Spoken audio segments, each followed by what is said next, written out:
In the year 1843, a man was born who, during his lifetime, was to have a profound effect on millions of people. His name was Russell Herman Conwell. He became a lawyer, then a newspaper editor, and finally a clergyman. Well, one day, a group of boys came to Dr. Conwell at his church and asked him if he would be willing to instruct them in college courses. They wanted a college education, but lacked the money to pay for it. He told them that he'd do all he could, and as the boys left, a thought, an idea began to form in Dr. Conwell's mind. He asked himself, why couldn't there be a fine college for poor but deserving young men? Well, here was a great idea, and he went to work on it at once. Almost single-handedly, Dr. Conwell raised $7 million with which he founded one of the world's leading universities. And he raised the money by giving more than 6,000 lectures all over the country, and in each one of them, he told the story called Acres of Diamonds. The story was the account of an African farmer who heard tales about other settlers who had made millions by discovering diamond mines. And these tales so excited the farmer that he could hardly wait to sell his farm and search for diamonds himself.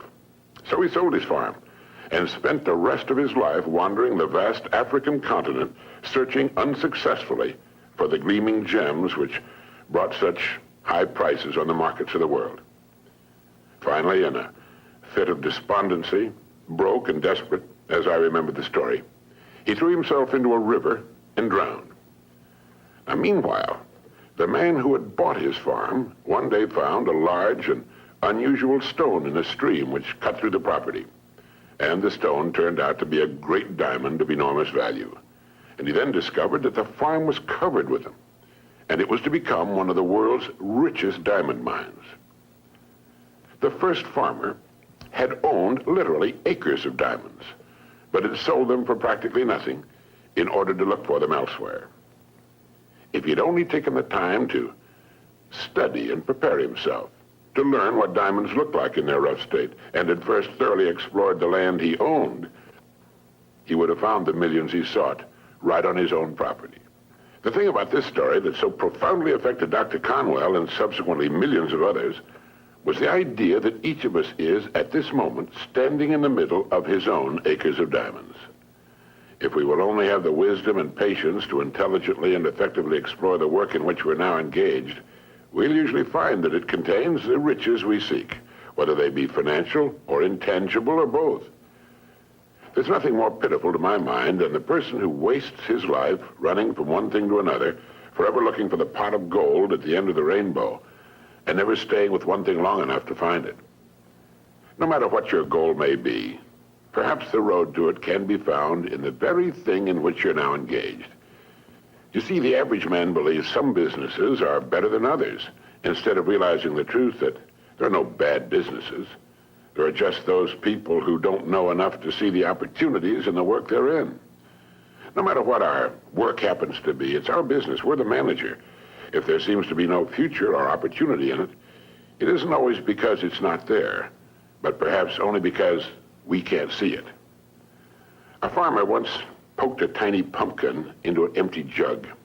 The pumpkin grew until it completely filled the jug and could grow no more. When the farmer broke the glass, he had a pumpkin exactly the size and shape of the jug. If we're not careful, each of us can do a similar thing. We can mistakenly poke ourselves into jugs that limit our growth. But it is we who do the poking, not the job, not the company, nor the territory, nor the economy, nor the times. We do it. People who become outstanding at their work are those who see their work as an opportunity for growth and development, and who prepare themselves for the opportunities which surround them every day. Preparation is the key. This means becoming so good, so competent at what we're now doing, we will actually force the opportunities we seek to come our way. It takes imagination, creative imagination, to know that diamonds don't look like diamonds in their rough state, nor does a pile of iron ore look like iron or steel. Great opportunities lurk constantly in every aspect of the work in which we now find ourselves. In order to begin prospecting your acres of diamonds, start to develop a faculty called intelligent objectivity, the ability to stand off and look at your job as a stranger might, a stranger who considers your pasture greener than his own. To do this, start at the beginning. Within the framework of what industry or profession does your job fall? Do you know all you can know about your industry? How did it begin? Why did it begin? Who started it and when? What's your industry's annual dollar volume? How fast has it grown during the past 20 years? What's its projected growth during the next 10 years? In short, start now to become a student of your industry. You'll be amazed at the results. In 5 years or less, you can become a national expert in your field. And it's the experts who write their own tickets in life. Surveys indicate that the great majority of people seem to look at their jobs as being as far as they can go, as the end of the line. They need to realize how really desperately an expanding and dynamic industry needs and seeks the uncommon person who is prepared to share in its growth, how richly it will reward this person of vision and action. On the other hand, those who are not preparing and growing are not just standing still. In relation to their industry, they're going backwards. So ask yourself, do I know as much about my job and my industry as a good doctor or lawyer knows about his job, his profession? You should, you know. This is the attitude of the person who wants to become a professional at what he does for a living. It's far more fun, many times more rewarding and interesting, and the real pro can ride out occasional storms in the economic seas in a safe boat built of research and preparation. In order to become a professional in a world of amateurs, we need to study 3 important subjects. 1, our company and the industry in which it operates. 2, our job and perhaps the next step upward in our career. And 3, we need to study people, since successfully serving and getting along with people will determine our success or failure. These are 3 subjects on which you can gradually build a fine home library. Your bookstore clerk will help you find the right books if you will tell him what you want to know. Frequently, all you need in order to make an enormous improvement is simply a reminder of things you've known but have forgotten. Perhaps this study and research in your job, your industry, and ways of increasing your service to others sounds like a big job. Well, it is.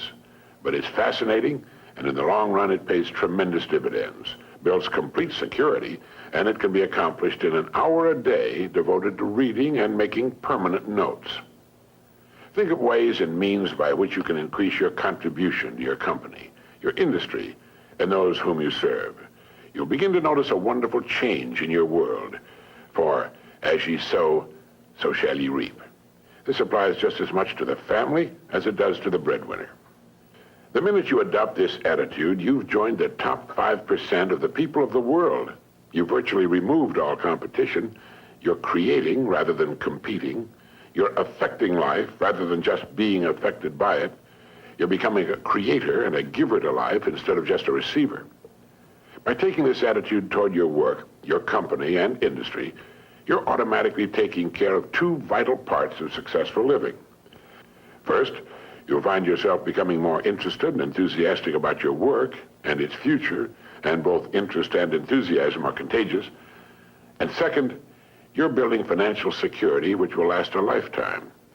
So keep this thought in mind as often as you can on and off the job. Somewhere in your present work, there lurks an opportunity which will bring you everything you could possibly want for yourself and your family. It will not be labeled opportunity. It will be hidden in common, everyday garments, just as was the hairpin with which a man fashioned the first paperclip, or the dirty drinking glass which triggered the paper cup industry. Now, in closing, here are 12 points to remember. 1, if we'll develop the wisdom and patience to intelligently and effectively explore the work in which we're now engaged, we will very likely find it contains the riches, tangible and intangible, we seek. 2, before we go running off into what we think are greener pastures, let's realize our own pasture is probably unlimited. 3, there are no bad jobs. It's the way in which we go about our work that makes it good or bad. 4, let's not poke ourselves into jugs beyond which we cannot grow. Let's avoid self-limitation. 5, only preparation can ensure our taking advantage of the opportunities which will present themselves in the future, opportunities which are around us now. Let's begin to prepare now. 6, put your imagination to work on the many ways and means of improving what you're now doing. 7, learn all you can about your job, your company, and your industry. 8, since there's no limit to the growth of your industry, it must follow there's similarly no limit to your growth potential within that industry. 9, our dynamic and growing economy needs and will well reward the uncommon person who prepares for a place in its growth. 10, begin to build your library of reference material pertaining to your company, industry, job, and on how to better serve and get along with people. 11, set aside an hour a day for this study and research. 12, remember the story of the Acres of Diamonds.